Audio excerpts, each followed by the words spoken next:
It's really hard to tell how long we're here because it depends on how things get opening up, when the electricity comes on, when they're able to carry on.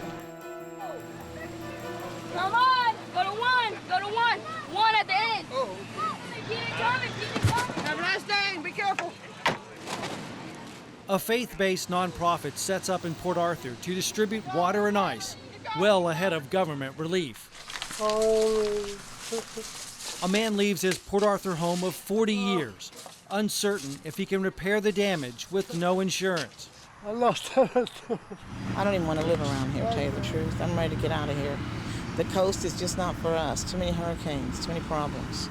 Oh, no way. He and his family may never return to the Gulf Coast. Yeah, we walked about this deep in water, above chest line. How many people were around here? Why'd they stay? It just, nobody expected it.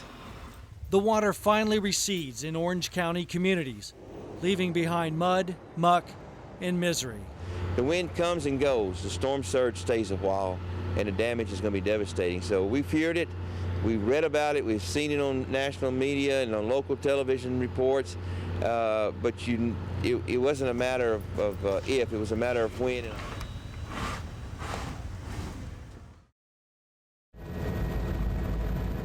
More heartbreak, images both expected and dreaded. The Bolivar Peninsula. Southeast Texans have played, vacationed, and lived on Bolivar for decades. This aerial view answered the question, what happened on Bolivar? Ground level only reinforces the answer. The surge broke apart the bridge at Rollover Pass, eroded away the beach, and washed away beach cabins. Communities that developed because of the ocean were also destroyed by it. There's nothing that we can build that can withstand the strongest hurricanes. You know, I've heard some comments from people that say, well, look at some of the beach houses at Gilchrist and Crystal, they withstood the hurricane. They look all right from the outside, but then you go inside and realize they were pretty badly damaged. And then the fact that a greater surge than this, maybe 10 feet higher than this, could come along, well, what's going to happen then? Are your so-called, you know, sink-proof houses, Titanic mentality houses going to withstand that? I don't think so. The days following Hurricane Ike, people returned to pick up the pieces.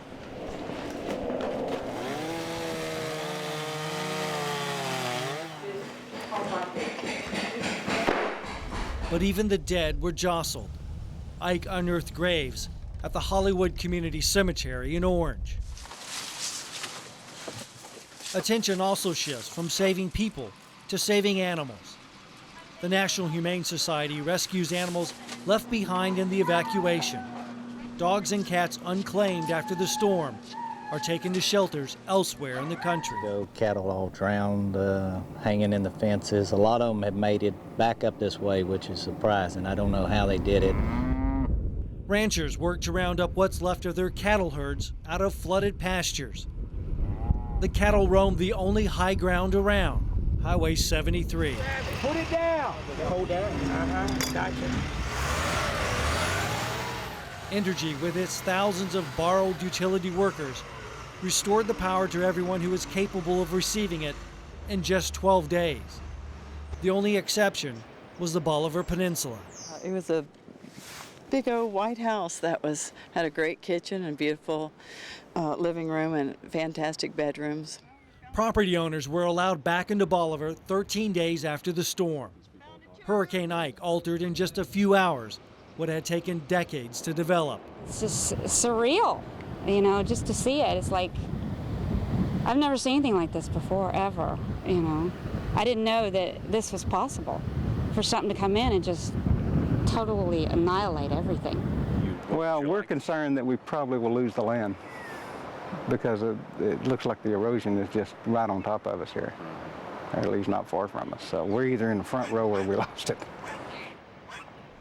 Out of 3,500 homes in Bridge City, only 15 survived with no wind or surge damage. Community leaders vow to rebuild. There's no doubt in my mind, it'll be done.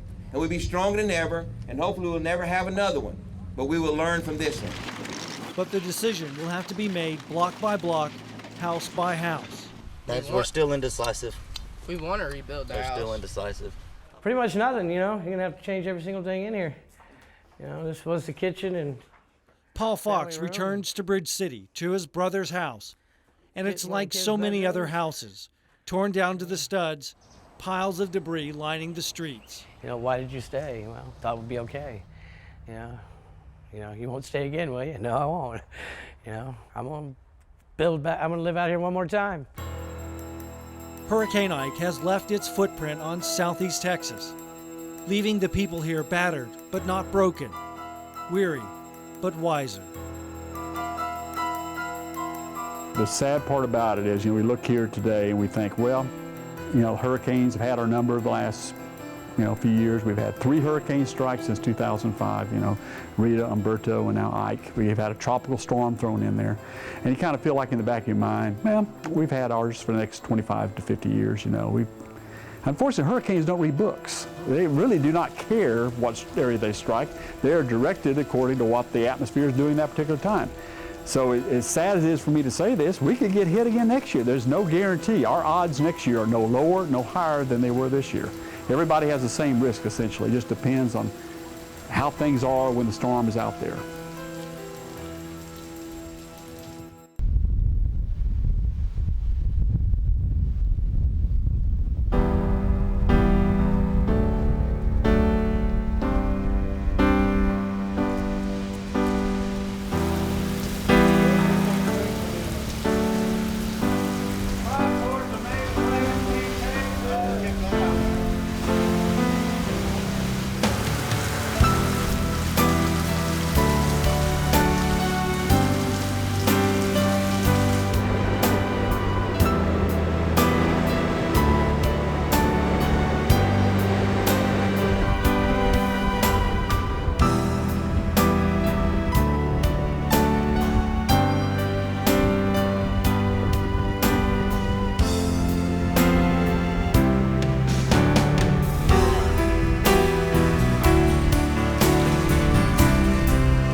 residents say that this is the first time the true test of this, strong wind